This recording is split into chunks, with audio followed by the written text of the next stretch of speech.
Tal y como le habíamos informado, está con nosotros el doctor Iván Gatón, doctor en Derecho Internacional, Ciencias Políticas en la Universidad Autónoma de Madrid, abogado de profesión, pero sobre todo, profesor de varias universidades, con varias maestrías, especialista en temas internacionales. Lo hemos visto últimamente como una de las personas consolidadas en el análisis de estos temas y con una visión muy clara de lo que está ocurriendo en el mundo, en todos estos temas que hoy, casualmente, propicia la ocasión para traerlo en medio de tantas noticias internacionales y tantos temas que tenemos que hablar a nivel internacional. Así que para nosotros, de nuevo, es un placer tenerle por acá.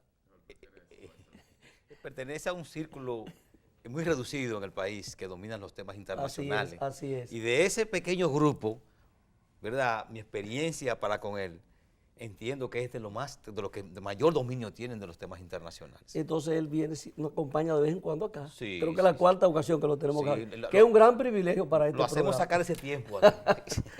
Doctor, vamos a hablar un poquito de la Cumbre de las Américas. Hay otros temas importantísimos, vamos a ver el tema de Cuba, el tema de Siria, lo que pudiéramos ver de Estados Unidos, pero vamos a hablar un poquito así breve de en qué consistió, cuál fue la importancia de esa Cumbre de las Américas, cuáles fueron las conclusiones que se arribaron y las expectativas que se habían creado y lo que finalmente ocurrió con la cumbre. Bueno, lo importante sobre la Cumbre de las Américas es que permite a los presidentes de la región llegar a un foro en el cual puedan hacer un poco de esa diplomacia de primera mano, que es la del poder blando, de poder intercambiar los jefes de Estado.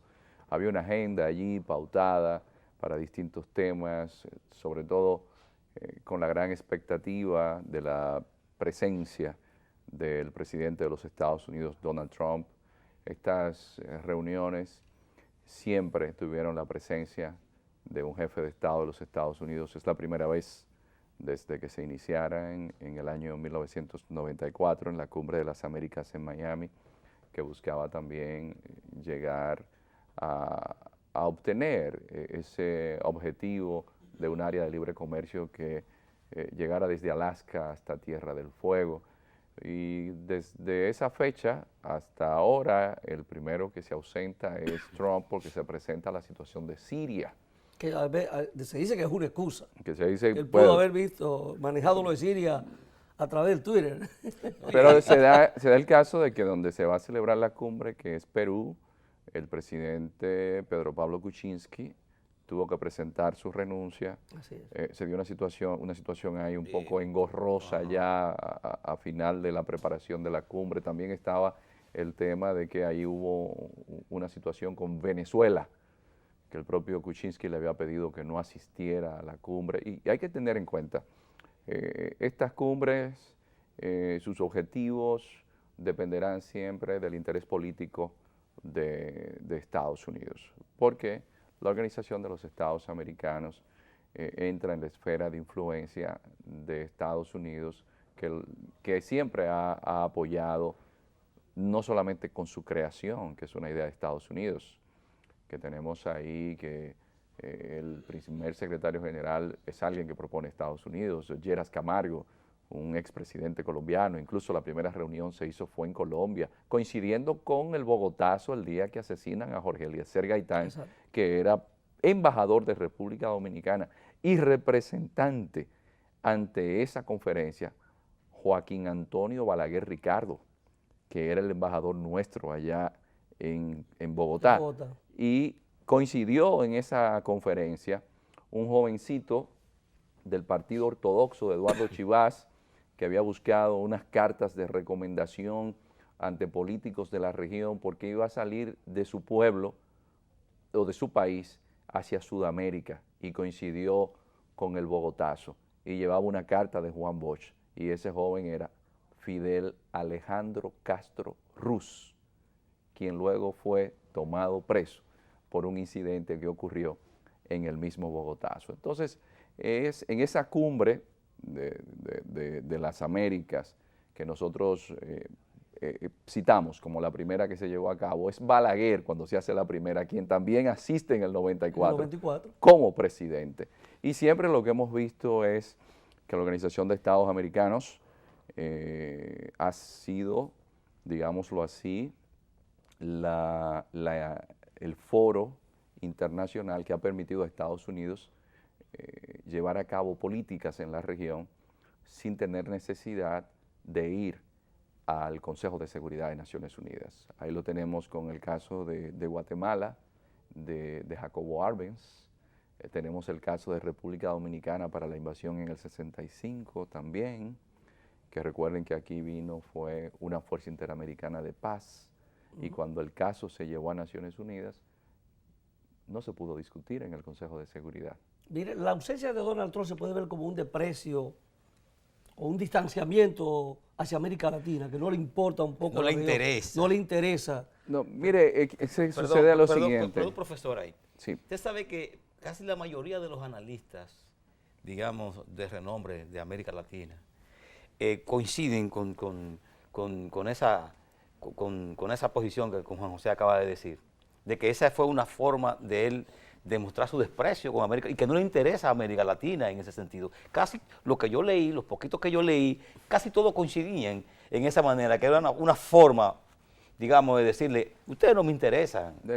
Hay una realidad que hasta que usted no se acerque y estudia de cerca a Estados Unidos y la visión que hay desde allá hacia acá, usted como que no queda muy claro. Y eso lo aprendimos con la Universidad de Georgetown, que es donde se preparan las élites diplomáticas y de la Agencia Central de Inteligencia, CIA. América Latina, nosotros sí pensamos que somos los grandes jugadores, pero para Estados Unidos los temas de América Latina fue como dijo Kissinger, cuando Allende se atrevió a privatizar el cobre, se atrevió a criticar a las multinacionales y comenzaron a ahogarlo económicamente. Kissinger, como secretario de Estado, dijo, no es de un imperio dejar que en su esfera de influencia alguien se atreva a desafiarlo y tener a un jefe de Estado de línea de izquierda como él. Eso es peligroso. Y haya lo que haya que hacer, lo haremos. Porque si no podemos ser imperio en América Latina, no lo vamos a hacer en ninguna parte del planeta. Que quede claro, de ahí viene luego la Operación Cóndor, el Plan Cóndor. Y toda esa zona del cono suramericano, desde Brasil, que tuvo dictadura militar por más de 25 años y voto directo fue a finales de los 80, desde Argentina, que asesinaron más de 30,000 jóvenes, incluyendo vuelos de la muerte, desde Uruguay, donde estaba la dictadura de José María Bordaberry, que estaban los Tupamaros, desde Paraguay, donde estaba Alfredo Stroessner, y siguiendo Chile, la caravana de la muerte que comenzó Pinochet. Ese Plan Cóndor fue un diseño ¿de quién? De Kissinger. América Latina siempre ha sido una zona vista desde la política exterior de Estados Unidos como el patio trasero, como la esfera de influencia. Y siempre que algún jefe de Estado ha decidido irse muy en contra de la línea de Estados Unidos, ha tenido problemas para permanecer en el gobierno. Ejemplo, porque esto es un tema de geopolítica, lo hacen los rusos, pregúntenle a los ucranianos, pregúntenle a los bielorrusos, pregúntenle a los árabes que estaban al lado del Imperio Otomano, porque estos análisis que hacemos no son antiimperialistas, sino la forma en la cual el mundo siempre se ha manejado, donde hay un imperio. Pregúntenle a la gente del Tíbet con relación a los chinos, por más películas que haga Richard Gere y que puedan hacer en Hollywood en contra de los chinos están en el Tíbet. Ahí está. Porque los imperios son imperios y su lógica es la del poder. Y eso es lo que Estados Unidos utiliza en la región, exceptuando Cuba, porque Cuba fue una situación histórica muy especial. Por eso la Revolución Cubana tiene una importancia y una significación que va más allá de sus fronteras, porque fue un desafío al imperio a 100 millas. Y ese desafío a ese imperio lleva más de 60 años. Entonces, hay que estar muy claro. Estados Unidos es un imperio. Los imperios, desde las legiones romanas, está demostrado que es con los ejércitos que se imponen, Mira, ahí es nosotros con las vemos botas. y para concluir con esta parte de lo que tiene que ver con la Cumbre de las Américas, sin estar presente Venezuela, muchos discursos giraron en torno a Venezuela, a la situación de Venezuela. Y el Grupo de Lima, que incluye Estados Unidos, 16 países, todo, porque ha perdido mucha influencia, por así decirlo, o apoyo político Maduro Sí, en América Latina. así es. O sea, aún la ausencia de Maduro, ¿por qué girar tanto en torno al tema? No hay de como Venezuela? defenderlo. Es que uno de los No hay como países- defenderlo. Es que hay uno de los países más ricos de la región y de mayor influencia geopolítica, es Venezuela. Además, Venezuela es quien está a 3 días su petróleo de las refinerías de Estados Unidos. Aunque la gente piensa que es el Golfo Pérsico porque que es estratégico, está la doctrina Carter, el que le queda 3 días para esa seguridad energética de Estados Unidos es Venezuela. Y Venezuela, su ubicación geográfica le permite tener influencia en un país donde Estados Unidos tiene bases militares y que es clave también en la política de la región, que es Colombia. Pero también Venezuela tiene una gran cantidad de minerales que son imprescindibles. ¿Y cómo se le va de las manos a Estados Unidos entonces? ¿Cómo se le fue de la mano? Porque la administración Bush cometió errores ¿Cómo cuáles? estratégicos, ¿Cómo como la cuáles? guerra de Irak. Y con la guerra de Irak, la administración Bush ahí mismo apoya un golpe de Estado a Chávez. El golpe de Estado tuvo un contragolpe, porque la oposición política venezolana se manejó torpemente, y cuando Carmona, presidente de lo que era la Confederación Patronal, decide hasta abolir todo lo que se había hecho en ese momento, es decir, el Congreso, disolver el Congreso. No, todo el mundo se puso en jaque y dijo, no, pero este es un dictador lo que va a llegar aquí. Y entonces eso lo que hizo fue radicalizar a Chávez, y de $9 que estaba el precio de barril del petróleo, cuando llegó Chávez al gobierno, la guerra de Irak lo subió a 100 y pico de dólares.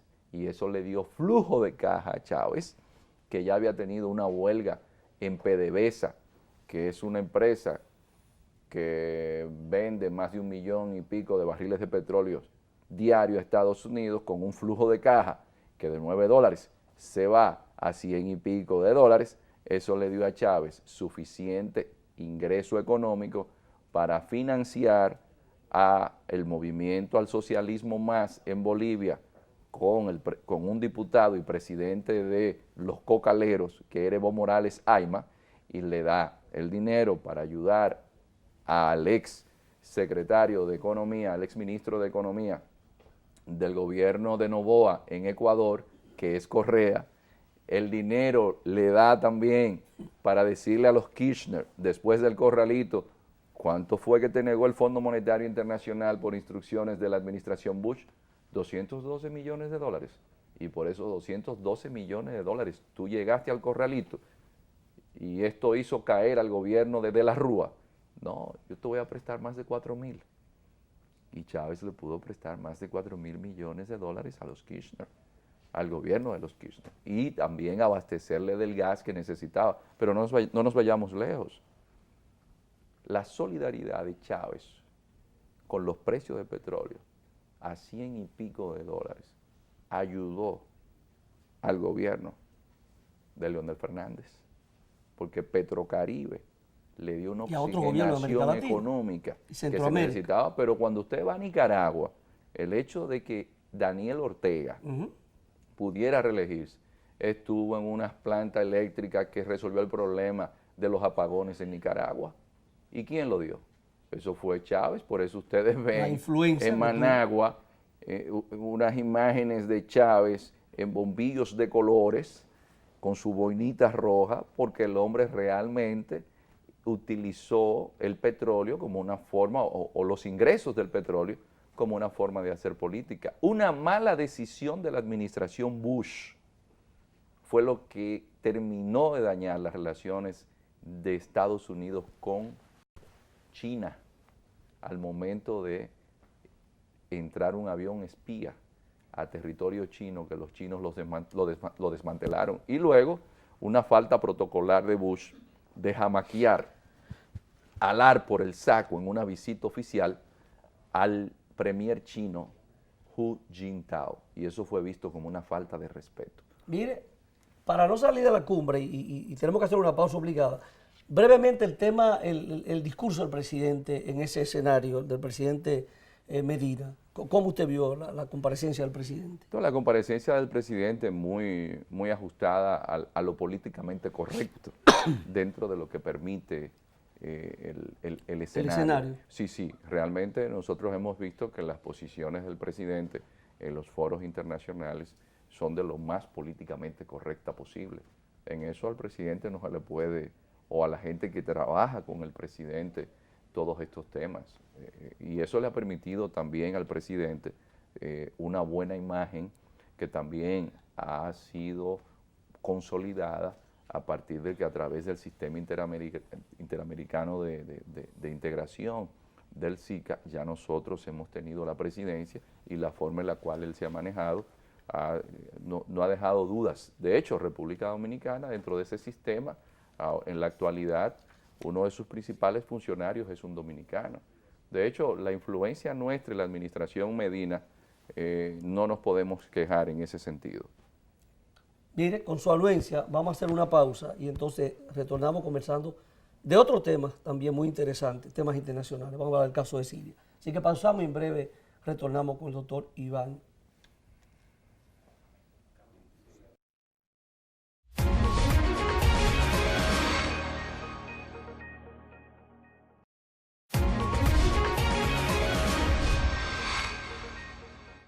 Antes de empezar a analizar la situación de Siria, ¿no? Estados Unidos, Rusia, queremos presentar el libro, presentar acá lo que es su próximo libro, Temas Internacionales, un enfoque sobre los principales ejes de la política mundial. Este libro que tenemos en pantalla, pues usted lo va a poner en circulación próximamente. Creo que va a Estados Unidos primero, luego va a Europa y luego Madrid, viene para acá. Y luego lo pondremos en circulación. ¿Cuáles son las fechas? Bueno, en Estados Unidos el 27, en Madrid el día 18 de mayo, bajo la cátedra profesor Juan Bosch en la Universidad de Nebrija, la cual hemos sido encargados por parte del Ministerio de Educación Superior, Ciencia y Tecnología y la ministra Alejandrina Germán, debido a que por mis estudios en Europa y labores académicas allá, siempre estuvimos vinculados a estos temas y se nos ha dado el honor, el privilegio de coordinar la cátedra profesor Juan Bosch. ¿Y en el país estamos cuándo entonces? En el país lo vamos a tener con antelación en las librerías y las personas que estén interesadas pueden comunicarse también con nosotros porque hay una gran diversidad de temas, desde Putin, Chechenia, temas del África, cómo comprender mejor el mundo musulmán, pronósticos que hicimos desde hace 14 años hasta temas más recientes sobre Corea del Norte, por ejemplo. Cualquier interesado en tener una idea puntual sobre temas internacionales que van por distintas partes del continente, el libro podría ser una buena opción. Les deseamos éxito. Entremos a ver el caso de Siria. El bombardeo, las 110 bombas y 105 bombas, ¿no? Sí, no, y la guerra, sobre todo, la que más ha llamado la atención. 105 misiles lanzados hacia territorio sirio. ¿Sí? No, y sobre todo el elemento previo a ese, que se da esa parte, que es la justificación por parte de Siria, de las armas químicas en ese sentido. O sea, sería bueno que viéramos primero lo que fue ese aspecto que tiene que ver con la justificación, diríamos. Con esa justificación, o sea, hasta dónde este fue un elemento que pudiera justificar, ¿verdad?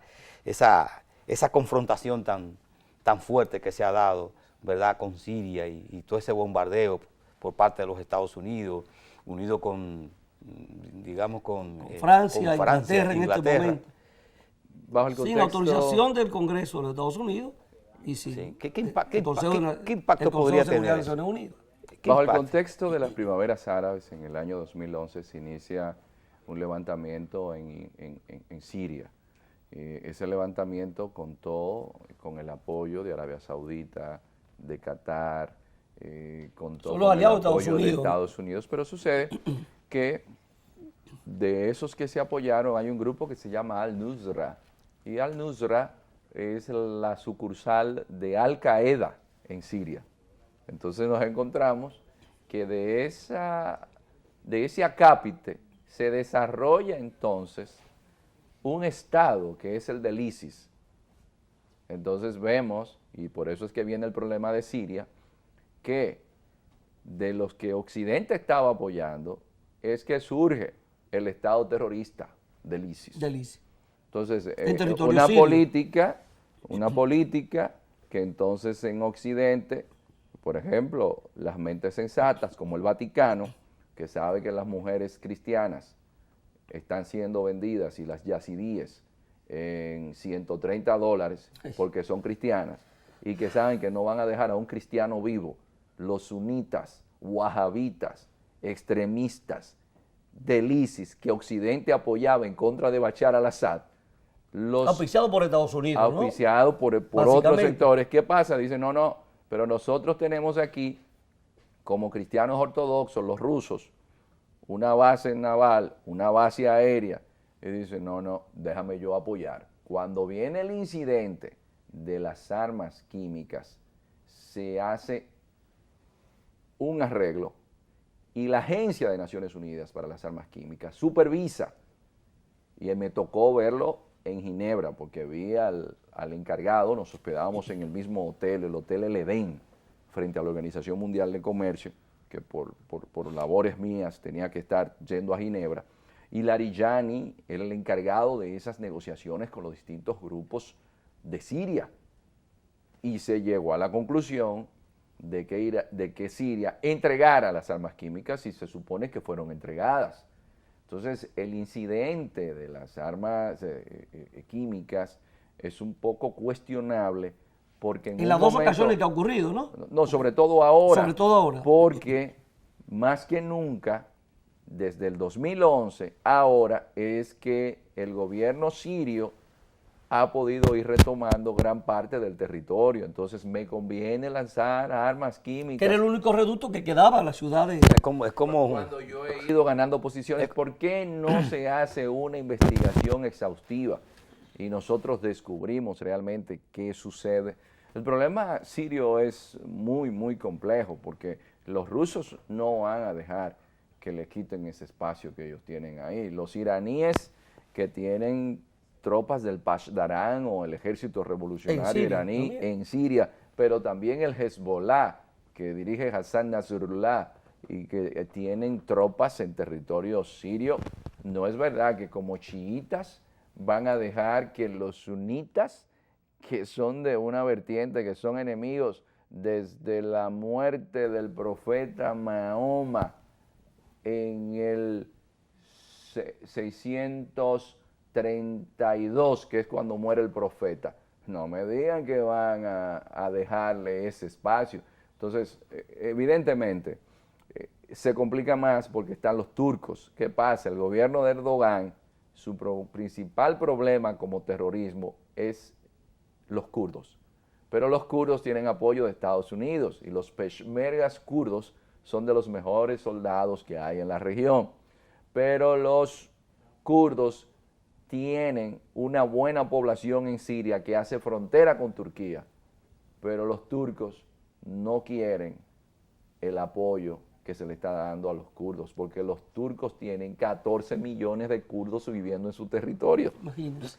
Y desde la época de Mustafa Kemal, conocido como Ataturk, a los kurdos se les dejó sin un estado. Había unos acuerdos, que eran los acuerdos de Sèvres y de Lausanne, que fue a partir de que se dividieron el Imperio Otomano turco-otomano en los acuerdos Sykes-Picot en 1918, de que a los kurdos les tocaba un territorio para un país.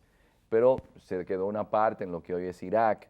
Por eso cuando derrocan a Saddam, el presidente de Irak es Jalal Talabani, aunque el primer ministro es Nuri al-Maliki, que era un chiita iraquí, porque hay kurdos en Irán, hay kurdos en Irak, hay kurdos en Siria, pero donde más kurdos hay es en Turquía. Entonces, la situación se complica porque esos kurdos que han servido para ir eliminando al ISIS, porque el ISIS, a quien Occidente apoyaba, se convierte en enemigo de Occidente. ¿Por qué? Porque el ISIS entonces comenzó a recibir terroristas ¿de dónde? De Inglaterra, de España, de Europa muchísimo. de Rusia, de Chechenia, de todo el Cáucaso. Albergando los terroristas. Entonces son esos kurdos los que detienen al ISIS en esa zona. E incluso los kurdos utilizaron una táctica sumamente interesante y que llamará la atención de mucha gente. Sucede que cuando hay una yihad, por eso se declara yihad o guerra santa, en el imaginario de los musulmanes, en una yihad o guerra santa, si usted muere, usted va para el cielo y allá en el cielo le van a esperar 72 huríes, es decir, 72 mujeres hermosas, y usted va a disfrutar de los placeres de la vida. Pero los kurdos, ¿qué hicieron? Entrenaron mujeres, no, porque ahí no se prevé orgía. No, porque incluso para hacer el sexo, los hadith indican cómo usted tiene que hacer el sexo. Un musulmán no se sale de todo lo que está establecido. Sigue las reglas establecidas. Hasta para hacer sexo hay unas reglas establecidas. El que estudia profundamente los temas musulmanes sabe que todo ahí es hacer del ser humano un monje. Entonces, ¿qué pasa? Los kurdos dicen, ¿y cuál es el miedo de un yihadista?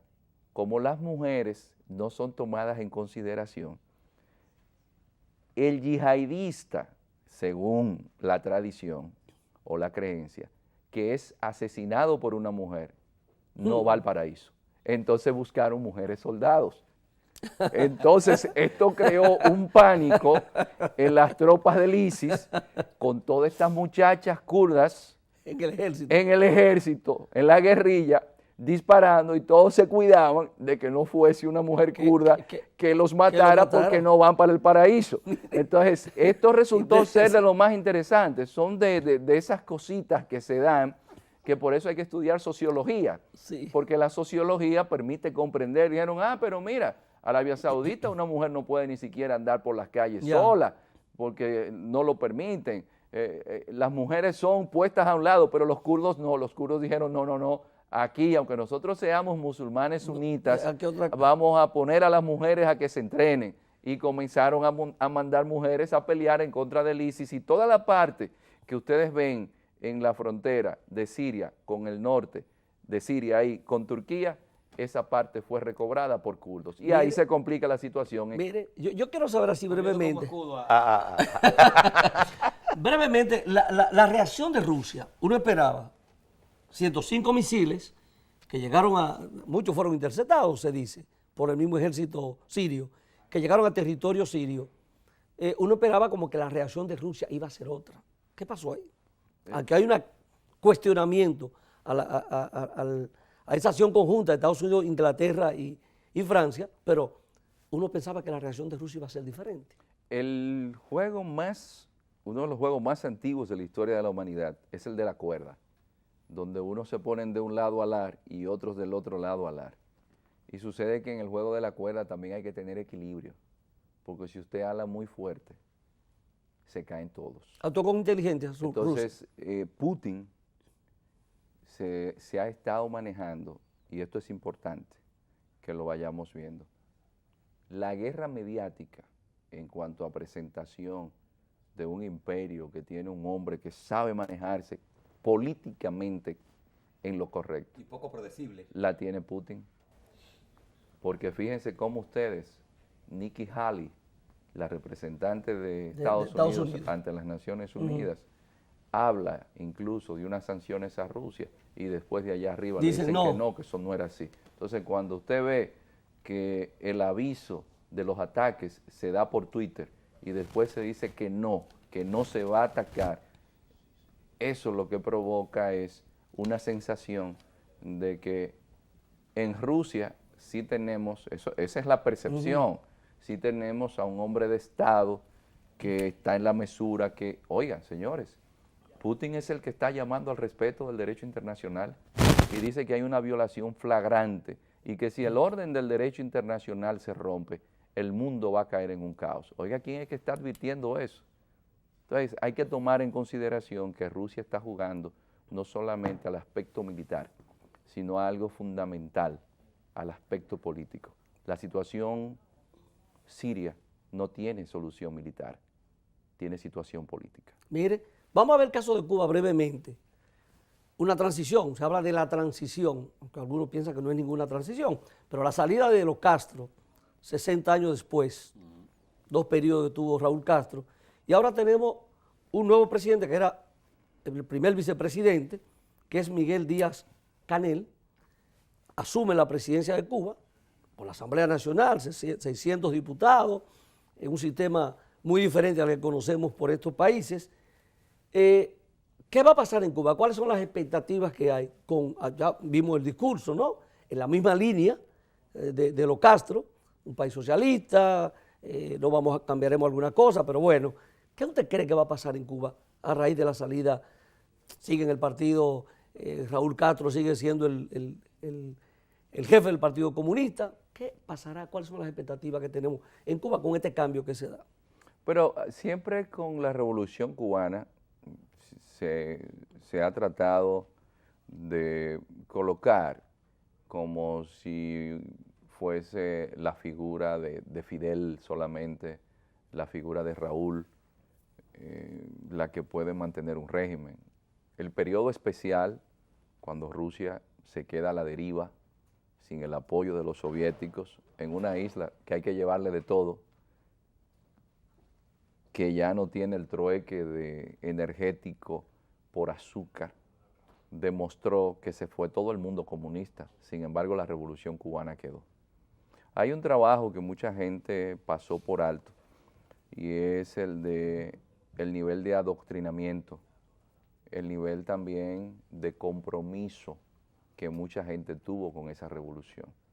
Y evidentemente que no es solamente Miguel Díaz-Canel, la mayor parte de toda esa nomenclatura que se formó a partir de la Revolución Cubana de 1 de enero del año 1959 son fidelistas, o no simplemente fidelistas, son gentes comprometidas. Nacieron en la revolución. Con una revolución que cuando usted ve cómo Cuba se maneja, usted puede darse cuenta de que eso no es un asunto de un solo hombre. Miguel Díaz-Canel es una figura, como lo fue Fidel Castro, en este caso. A pesar de sus 58 años. Como lo fue Raúl, pero no importa el gran líder que usted sea, si no tiene más apoyos en la población, usted no mantiene un régimen. O sea, que la expectativa de cambio, no hay ninguna expectativa de cambio. Lo que pasa es que la Revolución Cubana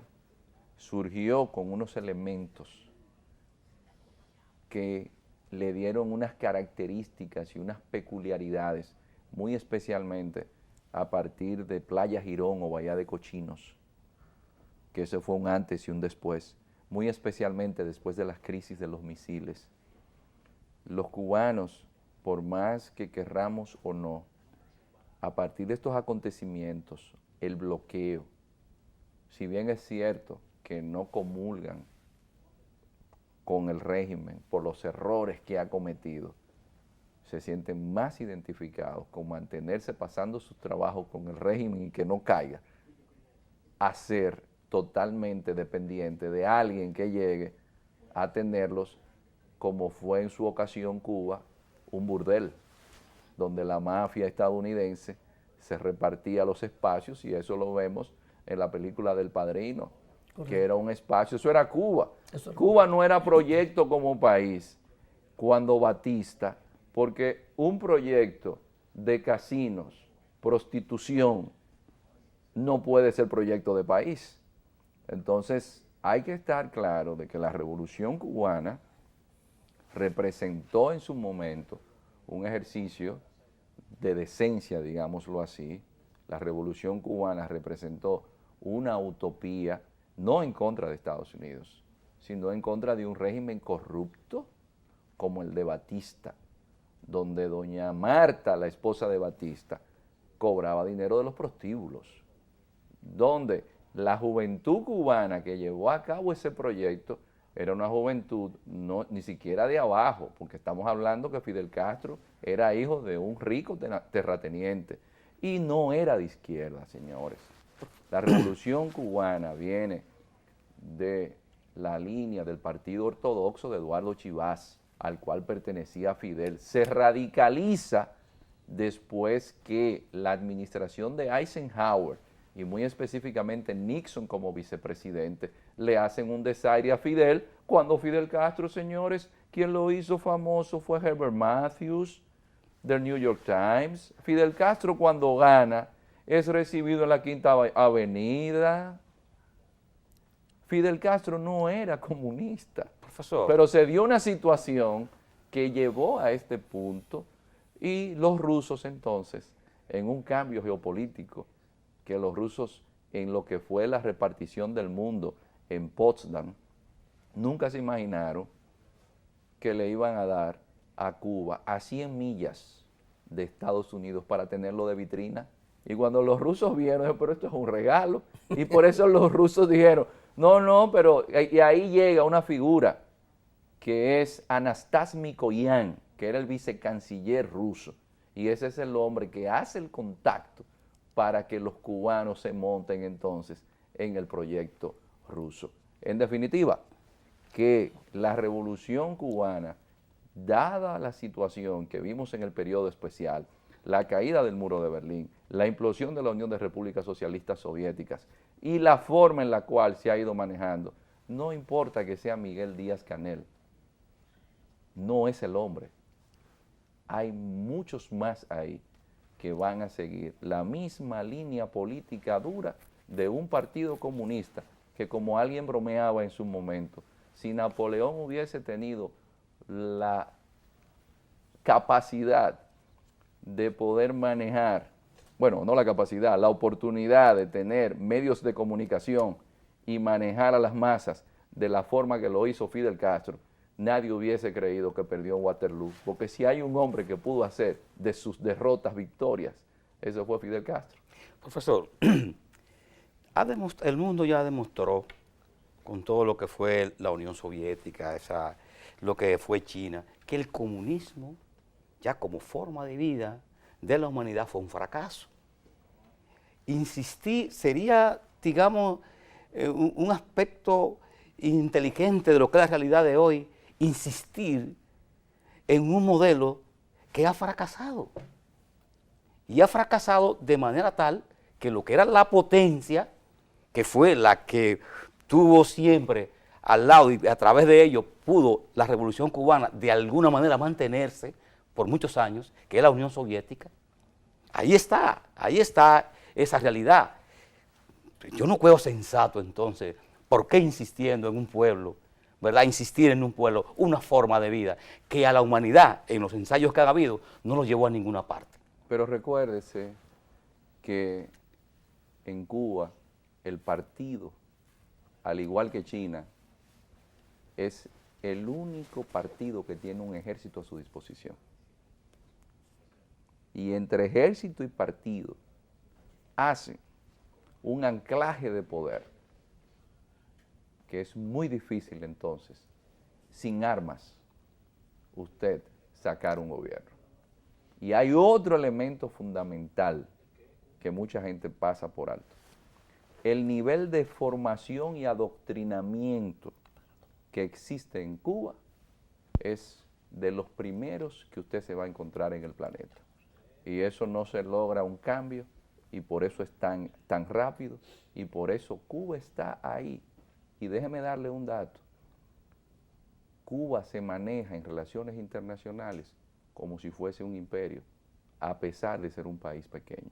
Y todo esto viene dado a partir de una visión estratégica en el largo plazo que comenzó Fidel Castro con el Che desde el momento en que lo envió en el 1965 al África, específicamente al Congo. Si hay un país con una gran influencia en el mundo, se llama Cuba. Tanto así que en esa Siria que usted ve hoy, había un regimiento de cubanos peleando o asistiendo al régimen de Bashar al-Assad de parte de Fidel, que fue incluso recibido con honores por el gobierno de Bashar al-Assad.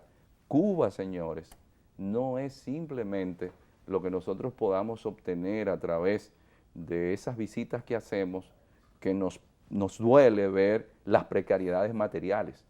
Hay otros elementos de formación ideológica que demuestran que si están ahí por más de 60 años, es porque los que están dirigiendo o han dirigido ese proceso han sabido cómo manejar a su población. Bueno, profesor, de verdad que es sumamente interesante, hubiésemos querido tener más tiempo, Gracias. Se nos ha agotado, así que gracias de nuevo por haber estado con nosotros. Yo sé que esto va a ser un banquete, ¿no? Sí, sí. O ha sido un banquete este programa y esperamos tenerlo en otro momento, así que yo sé que no tan esparcido como ahora, así que muchísimas gracias por haber estado con A nosotros. ustedes. A usted, amable televidente, le esperamos el próximo domingo en una nueva entrega de Visión Integral.